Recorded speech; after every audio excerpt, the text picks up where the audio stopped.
ገበሬው ከክሞ ቆይቶ ነበር በቃ አሁን አልሆነም ገዛን ደግሞ እንደገና ታነቀደና 50 ኪሎ ማዳበሪያ ባለፈው ዓመት 1600 ብር ይሸጥ እንደነበር የገለጹልን በዋግምራ ብሔርና ወረዳ አርሶ አደር በዚህ ዓመት ተመሳሳይ መጠን ያለው ማዳበሪያ በ3800 ብር እየተሸጠ ነው ብለዋል። ይህ ደግሞ አርሶ አደሩን አማሮታል ነው ያሉት። የዘንድሮማ ምን ቀዳለው ጭራሽ የዘንድሮ በተለይ አይተተሰምቶ የማይታወቅ ነው። አንዷ ቁምጣ 1600 ነበር።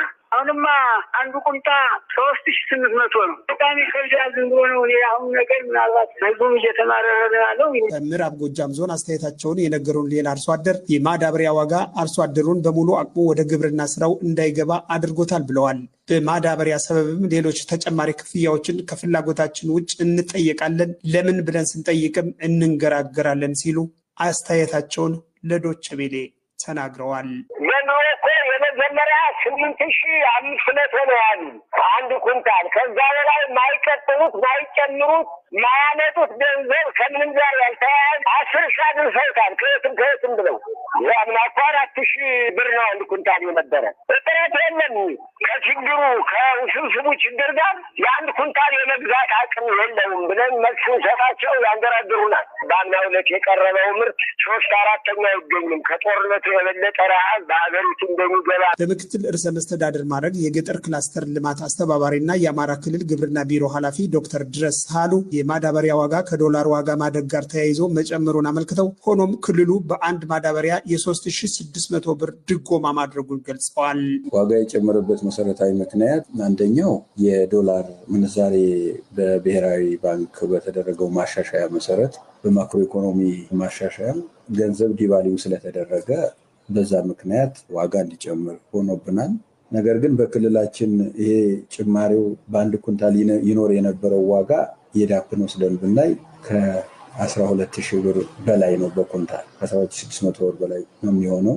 አሁን ግን አማራ ክልል ላይ እኛ አንድ ኩንታል ከ3600-700 ብር በላይ መንግስት ድጎማ አድርጓል። በአጠቃላይ በማዳበሪያ ዙሪያ ከ82 ቢሊዮን ብር በላይ ድጎማ ተደርጎበታል። ክልሉ 9 ሚሊዮን ኩንታል የሚጠጋ ማዳበሪያ እንደሚያስገባ የገለጹት ዶክተር ድረስ 3.5 ሚሊዮን ኩንታል የሚሆነው ደግሞ ወደ አርሶ አደሩ እጅ ገብቷል ብለዋል።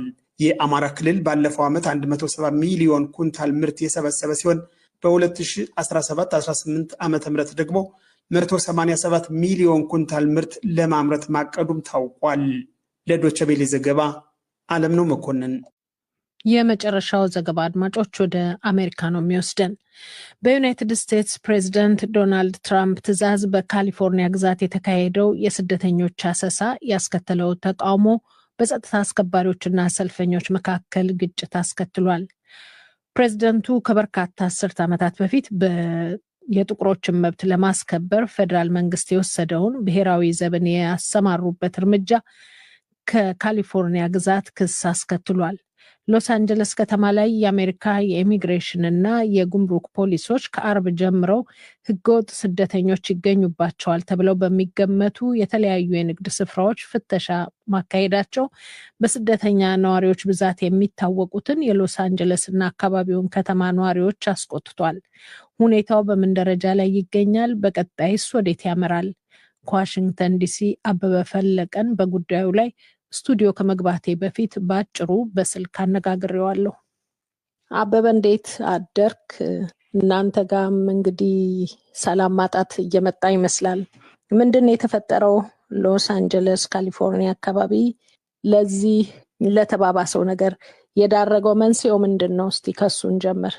እንግዲህ ዋናው መንስኤ ያው የትራምፕ አስተዳደር ህገወጥ ስደተኞችን የማፈስ ሰፊ ዘመቻ በተለያዩ ግዛቶች ሲያካሄድ ቆይቶ ተግባሩም ከትላንት በስቲያ ከሎስ አንጀለስ እና ካሊፎርኒያ ስቴቱ ግዛቶች ውስጥ ያሉ ከተሞች ውስጥ ድንገተኛ የሆነ ዘመቻ ማከናወን ጀመረ። ይህንን ዘመቻም እያካሄደ የነበረው በተለያዩ ሱቆች ውስጥ እና ሬስቶራንቶች ውስጥ የስራ ቦታዎች ላይ እየሄደ ሰዎችን ማንሳት ሲጀምር የዛ የአካባቢው የከተማው ነዋሪዎች ይህንን እርምጃ በመቃወም ወታደሮቹን ይህን ተግባራቸውን እንዳይፈጽሙ ማገድ ጀመሩ። በዚህ ሳቢያ ግጭት ተጀመረ።